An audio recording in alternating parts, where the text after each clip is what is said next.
Okay, so guys, this is my drawing, or our drawing rather. That's a redesign of Black Boy, and like I said, Black Boy is an autobiography of Richard Wright.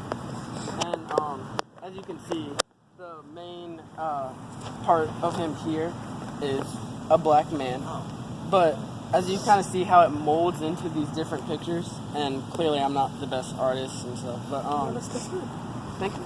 I appreciate that. But how it molds his arms and his legs are molded from these different aspects of his life.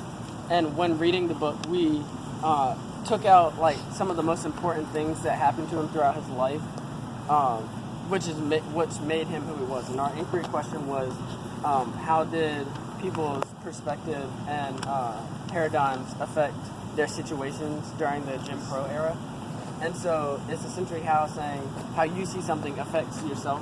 And these experiences that he had, like I said, this is his mother being sick, which was representing a new time for him as a child, because he couldn't depend on his mother financially and emotionally. And then this was him here at a library where the guy's name, I think, was Falk, because he couldn't check out books as a black person about this guy named Falk, who had like revolutionary ideas at the time about like civil rights and stuff. And so of course white people didn't want some black kid to be reading all these books on changing their southern way of life. But this guy let him check out this book, and that helped inspire him to become a racist.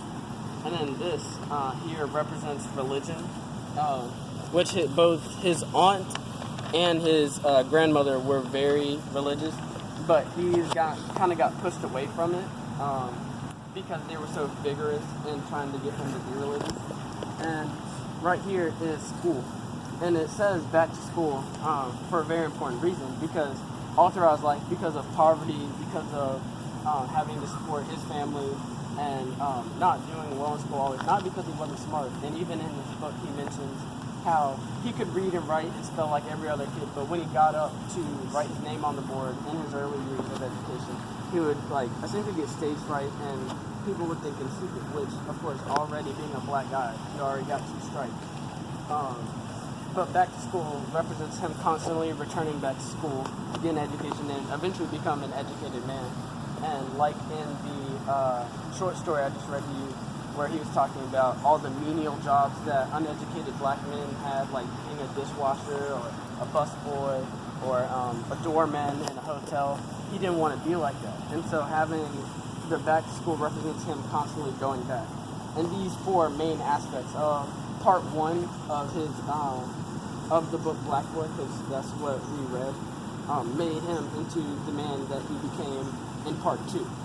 And so yeah, that's the interpretation of it. If y'all want to